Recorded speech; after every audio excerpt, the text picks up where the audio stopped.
Hi friends, எல்லோருக்கும் வணக்கம். எல்லோரும் எப்படி இருக்கீங்க? நல்லா இருக்கீங்களா? இன்றைக்கி அந்த கதையோட அடுத்த பகுதி தான் பார்க்க போகிறோம். அதுக்கு முன்னாடி நீங்கள் செய்ய வேண்டிய விஷயம் என்ன அப்படின்னு கேட்டிங்கன்னா, மறக்காமல் நம்ம சேனலை சப்ஸ்கிரைப் பண்ணிக்கோங்க. கீழே இருக்க பெல் பட்டனையும் கிளிக் பண்ணுங்கள். அப்போ தான் நான் போடுற வீடியோஸ் எல்லாமே உங்களுக்கு உடனுக்குடன் நோட்டிஃபிகேஷன்ஸ் வரும். ஸோ மறக்காமல் சேனலை சப்ஸ்கிரைப் பண்ணிவிட்டு வீடியோ பாருங்கள் ஃப்ரெண்ட்ஸ். வாங்க நம்ம கதைக்குள்ளே போகலாம்.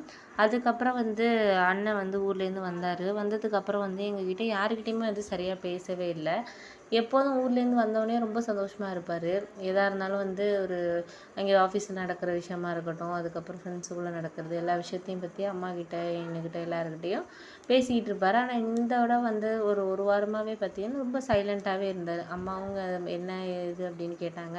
இல்லைம்மா அதெல்லாம் ஒன்றும் இல்லை, ஒர்க் டென்ஷன் தான் அப்படின்னு சொன்னார். அதே மாதிரி தான் நானும் கேட்டேன், என்னண்ணே ஏன்னா இவ்வளோ சோகமாக இருக்கிற, என்ன விஷயம் எதாக இருந்தாலும் சொல்லுண்ணே அப்படின்னதுக்கு, இல்லைடா அதெல்லாம் ஒன்றும் கிடையாது, கொஞ்சம் ப்ராஜெக்ட் ஒர்க்கு போயிட்டு இருந்ததில்ல, அதனால் தொடர்ந்து வேலை பார்த்துட்டு இருந்ததுனால கொஞ்சம் ஒரு மாதிரி இதாக இருக்குடா அப்படின்னாரு. சரி, அப்பாவும் வெளிநாட்டில் இருக்கிறாரு, நீயும் வெளியூரில் வேலை பார்க்குற, அம்மாவும் நானும் மட்டும்தானே ஊரில் இருக்கிறோம், நாங்களும் பேசாமல் உன்னோடய வந்துடலான்னு நினைக்கிறது. அம்மாவே சிலப்போ அதை தான் சொல்கிறாங்க, அண்ணன் வேலை பார்க்குற இடத்துலையே நம்மளும் ஒரு வீடு ரெண்ட்டுக்கு எடுத்துகிட்டு போயிடலாம், இங்கேயும் வாடகைக்கு தானே கொடுக்குறோம், அது ஒரே வாடகையாக இருந்துட்டு போகட்டுமே, இங்கேயே போய் 7,000 வாடகை கொடுக்குறோம், அங்கே என்ன ஒரு 10,000 வரும், இருந்தாலும் நம்ம ஒரே ஃபேமிலி சாப்பாடு செலவு எல்லாமே ஒன்றாவே ஆகிடும் அப்படிங்கிற மாதிரி ஃபீல் பண்ணுறாங்கன்னு, இருக்கட்டும் இன்னும் ஒரு வருஷம் போகட்டும், அதுக்கப்புறம் தான் நான் பெங்களூர்லேயே வீடு வாங்கிட்டேன்னா கூட அங்கேயே நம்ம ஃப்ளாட்டில் இருந்துடலாம், நான் தான் லோன் கேட்டிருக்கேன் என்னோடய மேனேஜர்கிட்ட, அவர் ஒரு 3-4 மந்த்தில் ரெடி ஆகிடும் அப்படிங்கிற மாதிரி சொல்லியிருக்காரு. ரெடி ஆகிடுச்சுன்னா நம்ம அந்த லோன் மூலயமா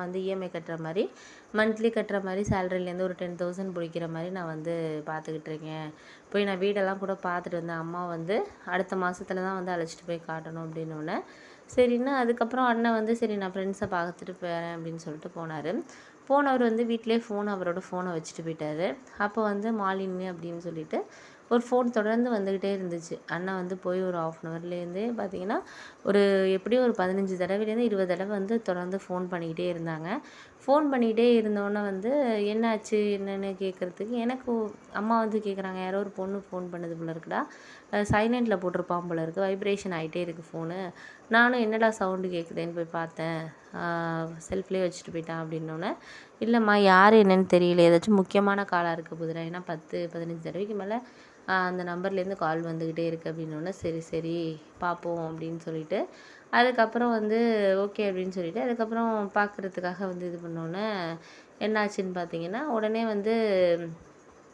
அதுக்கப்புறம் நான் ஃபோன் பண்ணி எடுத்து ஹலோ அப்படின்னோடனேயே, என்ன தான் நினச்சிக்கிட்டு இருக்கேன், நான் தான் சொன்னேன்ல, நம்ம இப்போ நீ பிரிஞ்சிடலான்னு எதுக்கு இது மாதிரிலாம் சொல்லிகிட்டு இருக்கேன், என்னால் உன்னை பிரியலாம் முடியாதுன்னு சொல்லிட்டு ஃபோனை எடுத்தோடனே அந்த பக்கத்துலேருந்து பேசணுன்னு, எங்கள் வீட்டில் கல்யாணம் ஏற்பாடு பண்ணிகிட்டு இருக்காங்க, நீ பேசு, இல்லாட்டினா நான் அதை இது பண்ணிக்குவேன் அப்படி இப்படின்னு சொன்னோன்னே, ஒரு நிமிஷம் இருங்க அப்படின்னு சொல்லிட்டு நான் மனோஜோட தம்பி பேசுகிறேன், சிவா தான் பேசுகிறேன் அப்படின்னோடனே, ஓ சாரிங்க சாரி, எனக்கு நான் மனோஜ்னு நினச்சி பேசிட்டேன், சாரிங்க அப்படின்னோடனே, சரி என்ன விஷயங்க, எதாக இருந்தாலும் எங்ககிட்ட சொல்லுங்கள், எந்த விஷயமா இருந்தாலும் அப்படின்னோடனே, இல்லை நானும் மனோஜும் 3 இயர்ஸாக லவ் பண்ணிகிட்ருக்கோம், நானும் அவனும் ஒரே கம்பெனியில் தான் ஒர்க் பண்ணிகிட்ருக்கோம், இப்போயும் ஒரே கம்பெனியில் தான் ஒர்க் பண்ணிகிட்ருக்கோம், அவன் எங்கள் வீட்டில் நான் கல்யாணம் எனக்கு ஏற்பாடு பண்ணுறாங்க, மாப்பிள்ளை பார்த்துட்ருக்காங்கன்னு நான் சொல்லிட்டேன், சொன்னதுக்கு அப்புறமும் அவன் எதுவுமே வீட்டில் பேசவும் இல்லை, உடனே ஊருக்கு கிளம்பி வந்துட்டான், நானும் எவ்வளோ இப்போ ஒரு 1 வீக்காகவே ஃபோன் ட்ரை பண்ணுறேன், எடுக்கவும் மாட்டேங்கிறான், எனக்கு இன்னும் 2 நாளில் மாப்பிள்ளை வீடு பார்க்க வந்திருக்காங்க அப்படின்னு சொல்கிறாங்க, அதை முடிவு பண்ணிடலான்னு வேற சொல்கிறாங்க அப்படின்னோடனே, சரி எதாக இருந்தாலும் பார்ப்போம், வேறு வழி இல்லை நம்மளுக்கு, எதாக இருந்தாலும் நம்ம கொஞ்சம் யோசித்து தான் செய்யணுங்க, கொஞ்சம் பொறுமையாக இருங்க, நான் அம்மா கிட்ட இதை பற்றி பேசிவிட்டு உங்களுக்கு நான் ஃபோன் பண்ணுறேன் அப்படின்னு சொல்லிட்டு தானே, நீங்கள் கொஞ்சம் கன்சிடர் பண்ணுங்கள் கொஞ்சம் அப்படின்னு சொல்லிட்டு அவங்க ரொம்ப இதாக பேசினாங்க. அதுக்கப்புறம் தான் எனக்கு புரிஞ்சிச்சு, சரி அண்ணன் இந்த பிரச்சனையினால தான் ஊருக்கு திடீர்னு கிளம்பி வந்திருக்கான், எதுவுமே சொல்லவும் இல்லை, அமைதியாகவே இருக்கிறான் அப்படின்னு எனக்கு அப்புறம் தான் புரிய வந்துச்சு.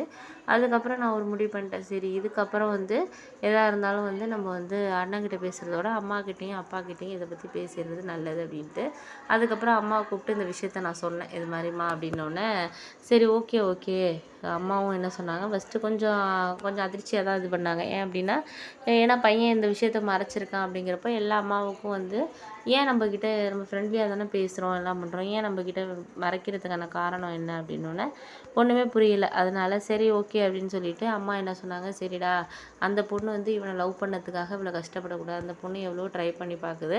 கண்டிப்பாக நல்ல பொண்ணாக தான் இருக்கும். சில பொண்ணுங்கலாம் வந்து இதான் சான்ஸுன்னு வேண்டாம் அப்படின்னு சொல்லிட்டு போயிடுங்க. ஆனால் அந்த பொண்ணு வந்து இவனுக்காக வந்து இவ்வளோ இது ட்ரை பண்ணி பார்க்குது. அப்படி இருக்கிறப்போ நல்ல டைப்பாக தான் இருக்கும்னு நினைக்கிறேன் நான். அவன் வரட்டும், வந்ததுக்கப்புறம் இதை பற்றி நம்ம பேசுவோம். நீ கொஞ்சம் பொறுமையாரு. இப்போதைக்கு நீ போயிட்டு வேலையை பாரு அப்படின்னு சொன்னோன்னே, சரி ஓகேம்மா நான் வந்து அப்பாக்கிட்டேலாம் போய் இதை பற்றியெல்லாம் சொல்ல வேணாம் அப்படின்னு சொல்லிட்டு அம்மா சொல்லிட்டாங்க. எதாக இருந்தாலும் நம்ம கலந்துக்கிட்டு அவங்ககிட்ட என்ன விவரமாக கேட்டுட்டு அதுக்கப்புறம் அப்பாக்கிட்ட இந்த விஷயத்த சொல்லுவோம் அப்படின்னாங்க.